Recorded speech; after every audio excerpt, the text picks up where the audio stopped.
नमस्कार दोस्तों, मैं हूं अंजलि मिश्रा। आप देख रहे हैं लाइव न्यूज एक्स। आज हम आपको लेकर चलेंगे एक बेहद रोचक और अनोखी परंपरा की दुनिया में। जी हां, मैं बात कर रही हूं पारसी समुदाय के टावर ऑफ साइलेंस की।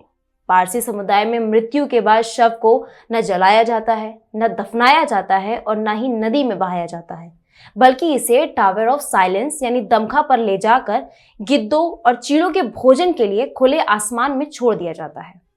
पारसी अंतिम संस्कार की प्रथा में पारसी धर्म में पृथ्वी, जल और अग्नि को अत्यंत पवित्र माना जाता है, इसलिए शव को इन तत्वों से अपवित्र नहीं करना चाहते हैं वो। मृत्यु होने पर शव को विशेष वस्त्रों में लपेटकर टावर ऑफ साइलेंस पर ले जाया जाता है, जो एक गोलाकार ऊंची इमारत होती है। वहां प्रार्थना के बाद शव को ऊपरी हिस्से पर रख दिया जाता है, जहां मांसाहारी पक्षी जैसे गिद्ध और चील उसे खा लेते हैं। तो दोस्तों, अब बात करते हैं कि आखिर टावर ऑफ साइलेंस क्या होता है। तो जिसे पारसी भाषा में दमका कहा जाता है, एक गोलाकार ऊंची संरचना है जहां पारसी समुदाय मृतकों के शवों को गिद्धों और चीलों और अन्य मांसाहारी पक्षियों के लिए खुले आसमान में रखते हैं। यह प्रथा पारसी धर्म के मूल सिद्धांतों पर आधारित है, जिसमें पृथ्वी, जल और अग्नि को पवित्र मानकर शव को इसमें अपवित्र नहीं किया जाता है। संरचना टावर ऑफ साइलेंस आमतौर पर 8 से 10 मीटर ऊंचा एक गोलाकार प्लेटफॉर्म होता है, जिसमें ढलान वाली दीवारें होती हैं ताकि वर्षा जल या तरल पदार्थ नीचे ना पहुंच सके। ऊपरी हिस्सा पूरी तरीके से खुला होता है और 3 समांतर वृत्ताकार चबूतरे होते हैं, पुरुषों, महिलाओं और बच्चों के लिए अलग अलग। केंद्रीय गड्ढा होता है जहां बची हड्डियां डाल दी जाती हैं, जिन पर चूना या रसायन डालकर उन्हें विघटित किया जाता है, यानी डिकम्पोज किया जाता है। भारत में मुंबई का मालाबार हिल पर स्थित टावर सबसे प्रसिद्ध है, जो 19वीं शताब्दी में बना था। कार्यप्रणाली: मृत्यु के बाद शव को विशेष सफेद कफन में लपेटकर पारसी पुजारी प्रार्थना के साथ टावर पर ले जाते हैं, जहां शव को संबंधित चबूतरे पर नग्न रख दिया जाता है, जहां 1 से 2 दिन में गिद्ध और चील मांस खा लेते हैं।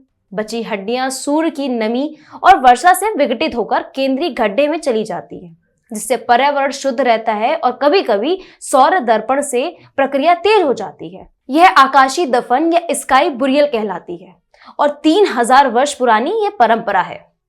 टावर ऑफ साइलेंस यानी दमखा का ऐतिहासिक विकास पारसी ज़ोरोस्ट्रियन धर्म की प्राचीन आकाशीय दफन परंपरा से जुड़ा हुआ है, जो मूल रूप से खुले मैदानों में शवों के पक्षियों के हवाले करने से विकसित होता है।